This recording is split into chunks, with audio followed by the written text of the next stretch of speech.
Muitos de vocês eu já conheço. E para quem não me conhece, eu sou o Guilherme Velho. Eu já nasci velho, como vocês estão vendo. Sou natural de Recife, da capital do Nordeste. Eu estou brincando, é brincadeira. Fala isso que é brincadeira, né? Eu amo essa terra aqui, era para ter nascido aqui. Inclusive, já estou falando até cearês, macho. Estou falando cearês, adoro esse lugar. Eu adoro Fortaleza. Estar aqui é para mim uma alegria. Amo esse lugar. O Nilton sabe disso.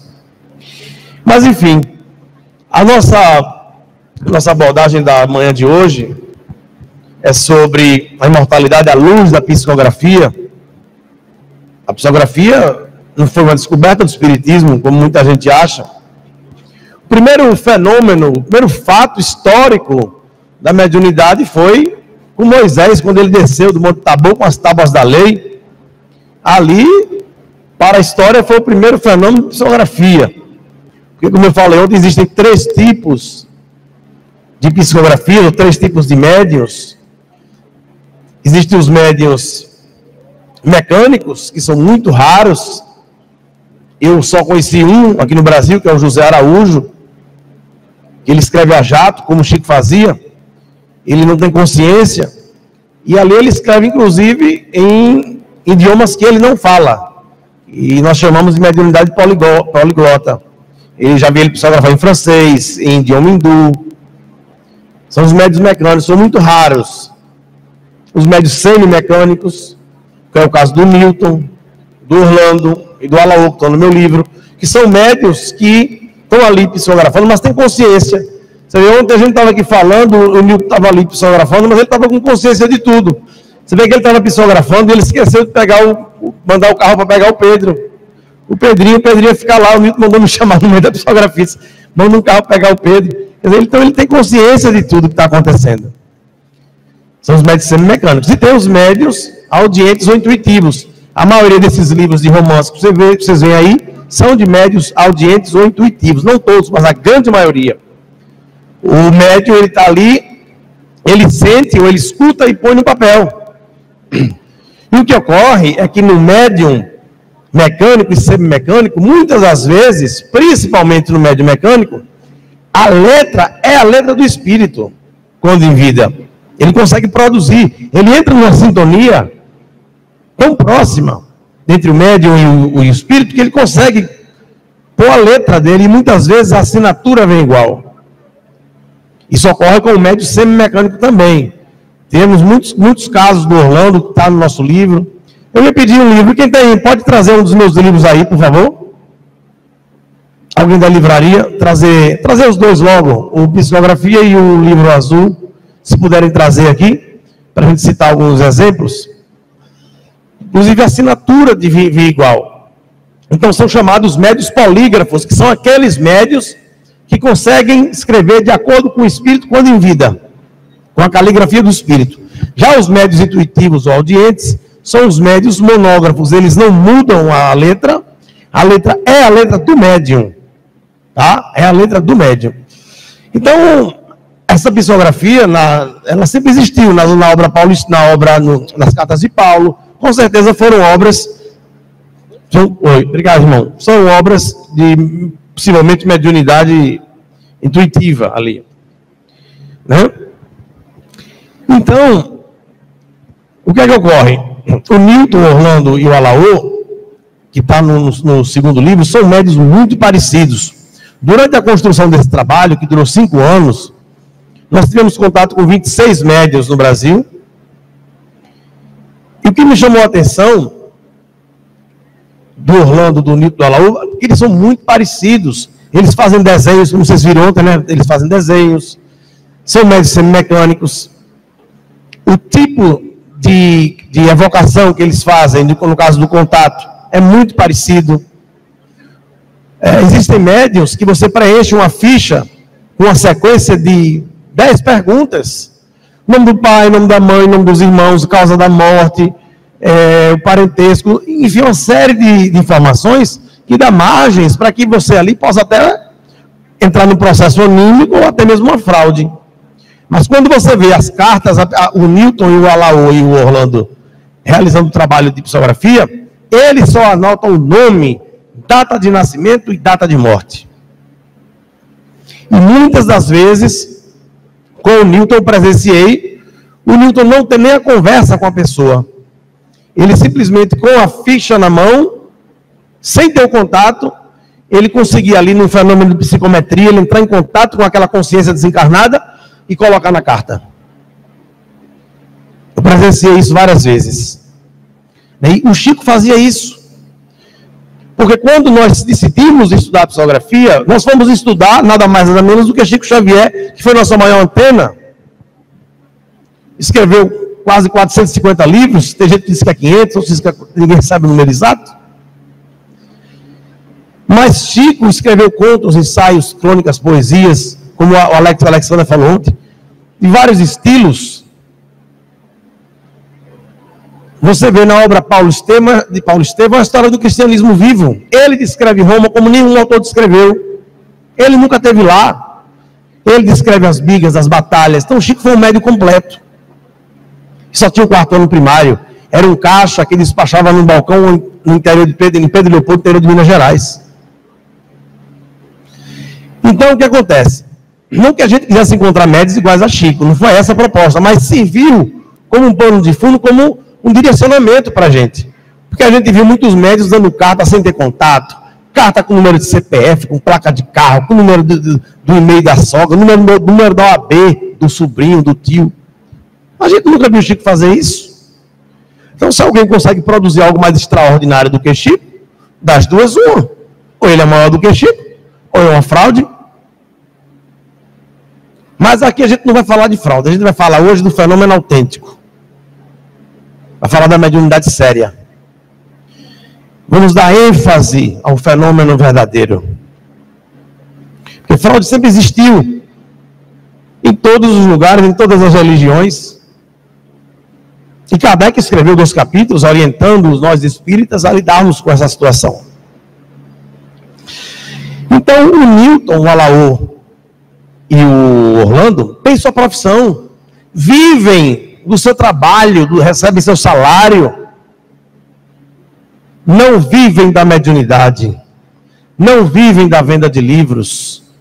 O Orlando, minha gente, vocês terem uma ideia, ele quando vem na casa espírita, que ele faz a palestra, ele bate a foto, ele deposita o dinheiro na instituição, bate a foto do depósito, faz um print e manda para o meu celular. O Orlando faz isso. O Orlando faz isso. Entendeu? O Newton viajou comigo para Londres agora, vendeu os livros, deixou lá, ajudou, então colaborou. Então é isso, porque tem sua profissão definida. Muitas vezes o médico tem a profissão, diz que é isso, eu sou isso, mas tem que ver. Vamos olhar a carteira de trabalho dele, se está carimbada, se os impostos, se os tributos foram recolhidos também. Não adianta só estar carimbada, não. Então a gente tem que observar isso. Fazem a psicografia nas horas vagas. Assim como Chico fazia, que durante o dia ganhava o pão do corpo e durante a noite ganhava o pão da alma. Então são os exemplos que nós temos que seguir. Quando a gente pensa em mediunidade, a gente não pode falar de mediunidade, não pode falar de psicografia sem falar de Chico Xavier. Então, minha gente, nós investigamos vários casos e colocamos em 2 livros. O primeiro é o Psicografia, Casos Investigados, e o segundo, Vida Após a Vida. E durante esses 5 anos nós tivemos contato com todos esses médios, nos tornamos amigos. O Newton deu um contato com o Newton praticamente que diário pelo WhatsApp, e com o Orlando também. São pessoas, não só com eles, com vários outros médios do Brasil. Eu me dou bem com todos os médios, os sérios, né? Quando você vê médium falando mal de mim por aí, pode ter certeza, ou ele é charlatão, ou ele frauda, ou ele vive da mediunidade, das duas uma. E ele sabe que eu descobri, por isso que ele fala, para poder tirar minha credibilidade. Pode ter certeza, porque todos os médios me adoram. Inclusive a gente brinca muito. Eu tenho uma relação com o Orlando, porque o pessoal acha que o médium é um semideus, né? A pessoa mitifica o médium, e não é verdade, minha gente. O médium é uma pessoa comum. Não tem torcedor do Palmeiras mais chato do que o Orlando Noronha. O Palmeiras faz um gol, ele manda um WhatsApp para mim. É assim minha relação com eles. O Newton, mesma coisa. A gente brinca. No jogo na decisão do Fortaleza com o Ceará, Ele estava indo para o jogo lá, com a foto, com a camisa, de mas Nilton vai para o jogo, vou. E eu tenho certeza que o Fortaleza vai ser campeão, e o Fortaleza foi. Eu disse, Nilton, como é que os espíritos lhe disseram? Eu já sabia, Guilherme, mas acho que foi brincadeira, viu? Ele não ia brincar com uma coisa tão séria. Ele falou brincando. E em Londres, minha gente, foi muito engraçado. Porque a gente foi, agora, mês passado. E o Nilton nunca tinha ido fazer, nunca tinha saído do Brasil. Então eu tinha tirado o passaporte dele, ele não tinha carimbo, era um passaporte novo. E faltando 10 dias para a viagem, eu digo, Nilton, já está tudo pronto? Ele disse, não, Guilherme, ainda falta o passaporte. Eu digo, como é, rapaz? Faltam 10 dias, você não tem um passaporte? Não, porque eu não estou achando minha carteira de reservista do Exército. Mas e agora, rapaz? Só faltam 10 dias. Eu sei que aí ele conseguiu. Faltando aí menos de uma semana, 4, 5 dias, ele estava com o passaporte. Veja que aventura. E nós pegamos o voo, e eu disse logo a ele, olha, Nilton, eu vou logo avisando. Eu só viajo na janelinha. E vamos juntos. Vamos juntos, porque tem marcado os assentos, e a gente tem que ir junto. Porque vai que esse avião cai, tenho certeza que os seus mentores só vão pensar em você. Eu estou no seu lado, eles vão me resgatar junto. Então, eu viajei junto com o Nilton. Quando nós chegamos, descemos em Amsterdã, eu fiquei em Amsterdã, que eu tive que fazer um trabalho de palestras em Amsterdã, em Paris, e o Nilton foi direto para Londres, sozinho. E ele fez a imigração em Londres. Quando ele chega no aeroporto de Londres, que o agente olha assim, acho que ele não foi com a cara do Nilton, e viu o passaporte sem carimbo, sem nada, ele começou a fazer perguntas em inglês ao Nilton. O Nilton não sabia inglês, ele disse, don't speak English. Aí chamaram um português lá para traduzir. E aí levaram o Nilton para uma sala, junto com o português e o agente. Aí perguntaram, o que é que você veio fazer aqui? Disse, não, eu vim fazer um trabalho de psicografia. Disse, o que é psicografia? Nem o português sabia. Disse, mas o que é que você faz? Disse, eu sou médium. Aí ele disse, por inglês, ele é médium. Aí o inglês, os médiums. Aí o Nilton, vocês viram que ele não entendeu. Disse, eu falo com os mortos. Mas pode passar. Mandou ele passar. Não quis conversa, né? Quem ia querer? O Nilton passou logo. E aí nós fomos lá em Londres, fazer o trabalho de psicografia. Interessante que 2, 3 meses antes eu tinha estado em Londres. E por orientação do médium baiano José Medrado, que é um dos maiores médiuns de psicografia, de pintura mediúnica do Brasil, disse, Guilherme, vá em Londres na The Arthur Findlay College, que é uma faculdade para a formação de médiuns. É uma faculdade que forma médiuns. Eu não sabia disso. E eu vou lá há 15 anos, todo ano, mês de setembro, inclusive ele vai agora, ele faz um trabalho, as portas da faculdade se abrem, e o José Medrado vai lá pintar. E aí eu fui, sozinho, peguei o Uber, fui, eu tinha viajado só, né? Não foi nessa viagem do Nilton, foi 3 meses antes. 3 ou 4 meses. E aí eu quis entrar no prédio e não podia. Porque é tudo proibido lá, não podia filmar, não podia fotografar. E aí eu encontrei uma senhora. Aí eu disse, eu vou ver se esse Medrado tem prestígio mesmo. Aí eu disse, olha, eu sou brasileiro, eu sou amigo do José Medrado. Medrado, eu adoro Medrado, ele vem aqui todo ano. Aí você é brasileiro? Eu disse, sou. Aí comecei a conversar com ela. Aí a gente entrou assim do lado, começou a bater umas fotos por fora que eu trouxe aqui para passar para vocês. Pode passar a primeira foto. Está aqui, né? Eu vou passar. Aí, resultado. Está aí, essa daí. Não, tem que voltar, né? The Arthur Findlay College. E aí eu comecei a conversar com ela. E eu digo, a senhora conhece Allan Kardec? Ela disse, não, nunca ouvi falar. Nunca ouvi falar em Kardec. Eu disse, mas eu sou do Brasil. Lá no Brasil tem muitos médios famosos. Ela disse, sim, tem um bem famoso que todos nós aqui conhecemos. Eu achei que ela fosse falar de Chico Xavier. Ela disse, e quem é? João de Deus. João todo mundo conhece. João de Deus era o médico que eles conheciam lá fora, minha gente. Acreditem se quiser. E aí, essa faculdade, ela funciona desde o ano de 1965, nesse prédio antigo. Está dando para ver, minha gente, está bem claro, eu não estou vendo nada. Olha, é um prédio. Eu fico pensando nessa escola, só com médios ali dentro. Você já pensou a quantidade de fenômenos que deve ter ali? Essa casa construída no século XIX, não parece um castelo mal assombrado? Eu diria que seria um castelo muito bem mal assombrado, como diz o Clóvis Nunes, porque ali deve ter tanta coisa. Ali, às vezes, eu ficava olhando para aquela janelinha de cima, aí a cortina fechava, abria, eu achava que tinha alguma coisa ali, né?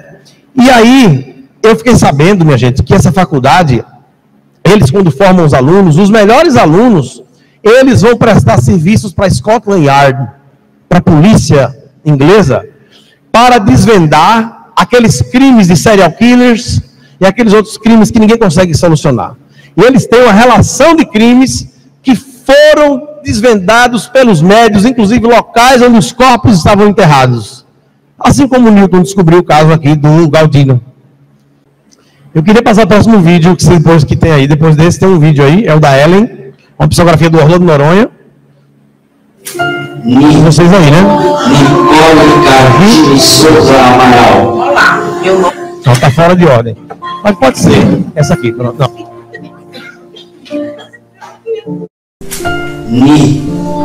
Nicole Carlos Souza Amaral.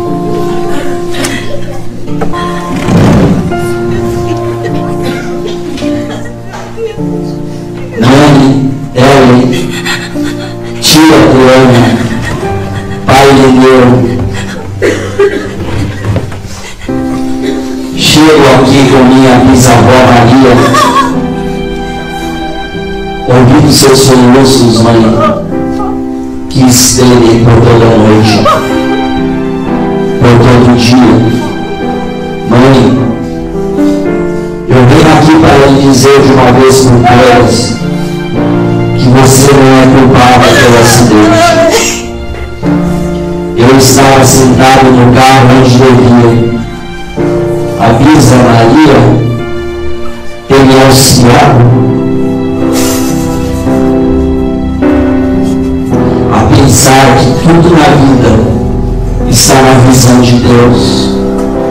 Não fique aí triturando seu coração, que aí sim você está matando você. Eu ficaria sem chão se você fizesse algo com você e ficasse culpando sobre o acidente. Eu ouço você só aqui. Eu ouço você só com seus porquês. Por que eu não fiz assim? Por que eu não tomei essa outra atitude? Pare de ficar falando que você me matou. Não confunda, por favor. Circunstâncias fora de nosso controle e que vieram de encontro a nós no carro. A sua princesa sempre será sua eterna princesa. Não fique tão presa nas minhas coisas. Os cadernos da escola está lá com as minhas invenções e anotações. Agora me cheira na roupa. Eu amo isso, pois é nós juntos. Ele me sempre me dizer a verdade, como você ensinou. Eu não iria inventar só para que você não sentisse mais culpa. Não, o que ocorreu está além de nós. Bisa Maria disse que vou ter mais explicações à medida do tempo e que eu esteja mais firme. Aqui as coisas não mudam tão assim. Eu não morri. Eu poderei me embelezar usando os produtos daqui para minha maquiagem.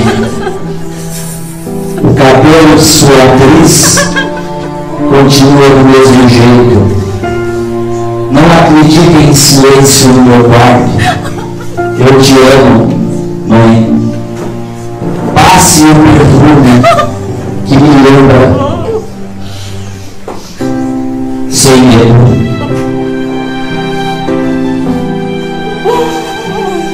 Estou mais perto do que você possa imaginar. Tia, obrigado por segurar minha mãe. Volte a viver por mim. Mãe, aquela criança mesquinha, precisando de comida, é o amor que precisamos ter para com todos. Mãe, a caridade, ajudar os outros, será a cura, pois eu estarei com você neste trabalho. Sua, sempre no seu coração, Nicole Cardini Souza Amaral. Essa foi uma das cartas mais bonitas que eu já vi, que eu me emocionei bastante. A gente tem contato com a Ellen. Ela, inclusive, recebeu outra carta do Orlando. E é muito impactante. A gente que vai nessas reuniões e que, mesmo sem receber carta, mas que vê o companheiro, vê a amiga recebendo, feito ontem, né? Você recebeu a carta do Felipe. Olha, é como se fosse eu que estivesse recebendo a carta, porque é muito emocionante, é muito impactante.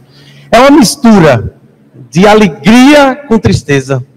Tristeza porque você vê o sofrimento da pessoa ali, como você vê o da Ellen ali, quase morrendo, e ela estava querendo se matar. Ela disse: Guilherme, que me salvou foi essa carta. E você vê que na carta do Orlando, na carta dela, ela fala isso na carta. Se você fizer alguma coisa, minha mãe, ela fala. E ela tinha me dito isso. Eu digo a vocês, para mim, eu mudei minha vida depois que eu comecei a acompanhar as cartas de psicografia.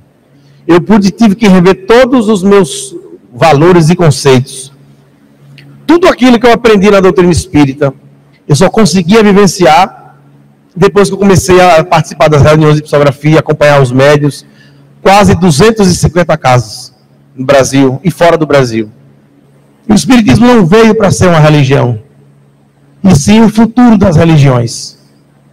Essa é a proposta do movimento dos espíritos. E não de fundar um partido de crença.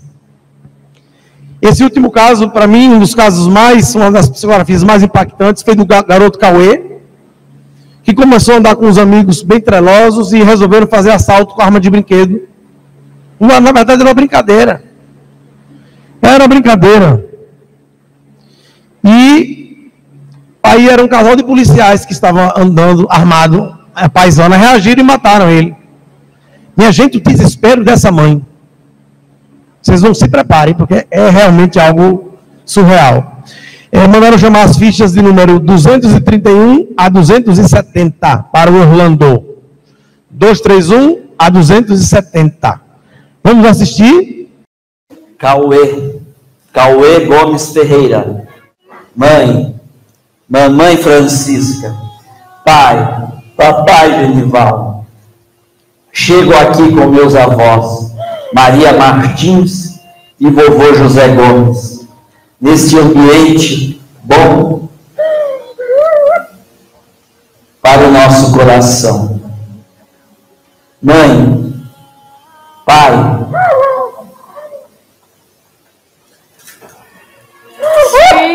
vamos fazer uma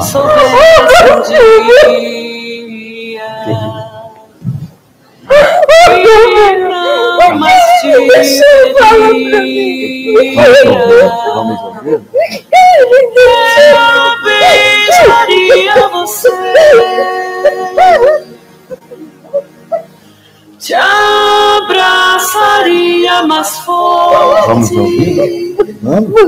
Senhora, eu pediria desculpa. Entendo, mas vamos procurar ficar bem. Por não te ouvir. A senhora quer que eu leia depois? Alguém leia depois? Então. Se eu soubesse que nunca mais.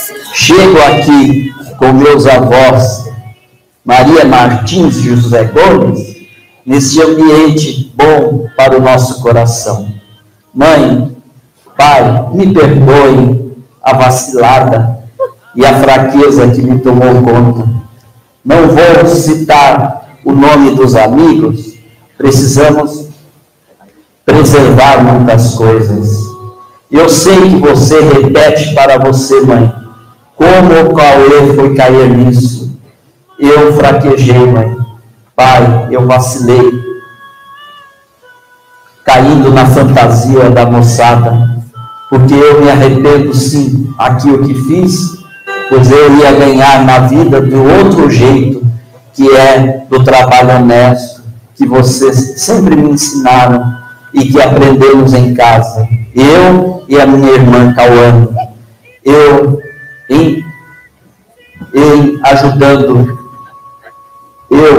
ajudado pelos meus avós a entender o que me aconteceu. Depois do disparo contra mim, caí sem poder ter qualquer reação e tive alguns momentos de grande inconsciência.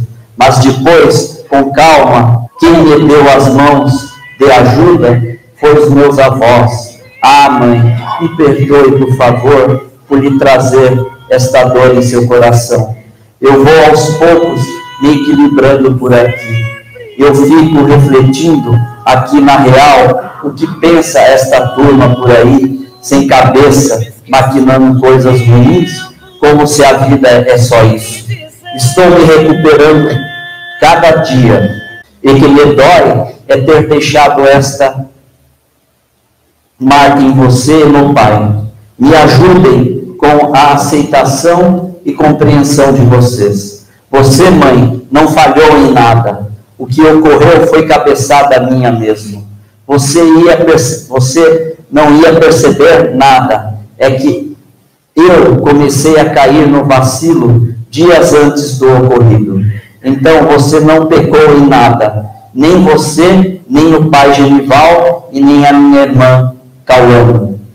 Tire, mãe, esta ideia de que você não foi atenta. Por favor, saia daqui sem esta ideia na cabeça. Dói ver você chorando. Dói ver sua inconformação. Não, mãe, preciso de você. Forte como sempre. E vai seguindo a vida sem se entregar. Sinto falta de casa, mas estou agora com meus avós e me vejo em família.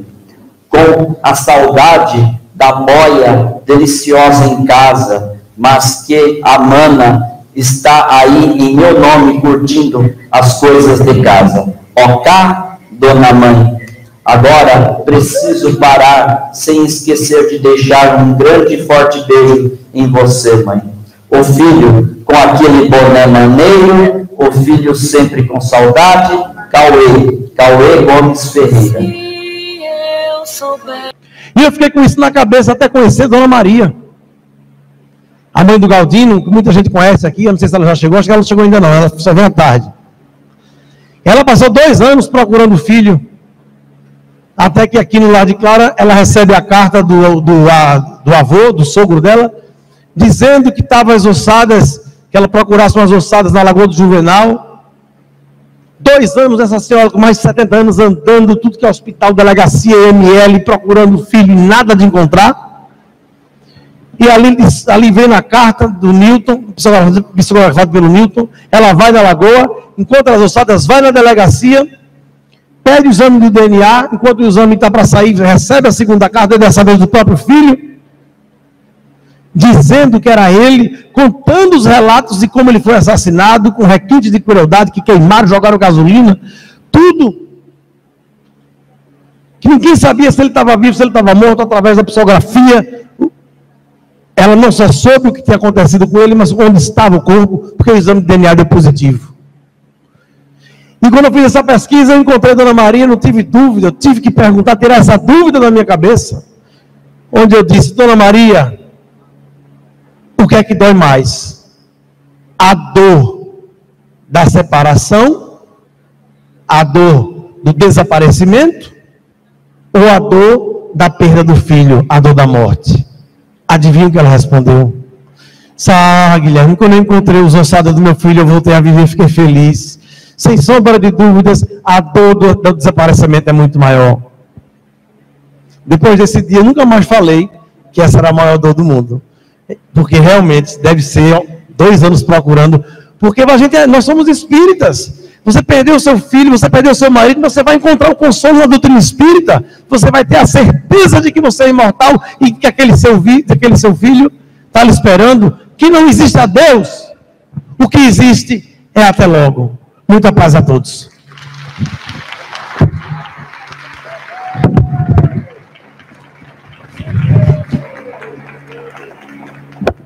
com os livros aqui, quem quiser a gente vai autografar agora.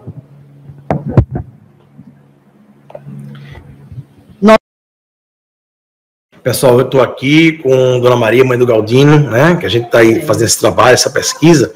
Eu quero fazer uma pergunta a ela. Dona Maria, a senhora viveu a experiência de passar 2 anos procurando seu filho no IML, nos hospitais, andando, rodoviária, tudo procurando seu filho. E, ao mesmo tempo, após a psicografia do Newton Souza, onde seu filho se comunica, e aí a senhora vai de encontro às ossadas, faz o DNA e descobre que realmente era seu filho, e aí a senhora obtém a resposta de saber onde ele estava, o que tinha realmente acontecido. A pergunta que eu lhe faço, o que é que dói mais? O que é que doeu mais para a senhora? É o desaparecimento do seu filho ou a morte dele? Não, o que me deu mais foi o desaparecimento, porque de tanto eu procurar, de tanto eu andar e não ter absolutamente nem sequer uma notícia, se parece nada, não sabia de nada. Aí depois que eu soube, que eu recebi, que eu fui até o local, fui na delegacia, fiz o DNA, para mim foi um alívio. Parei total, eu só andava chorando, eu não comia, eu fazia atividade física no SESC há muitos anos, parei com tudo, acabou, parece que o mundo acabou para mim. Então, a dor do desaparecimento para a senhora foi maior? Foi maior, foi muito maior. Pois é, tá vendo, minha gente? Eu sempre repetia isso, né, que era a maior dor do mundo, era a dor da perda de um filho, da morte de um filho. Aí Dona Maria vem dizer aqui a mim agora, que a maior dor para ela é a dor do desaparecimento. Muito obrigado pela entrevista.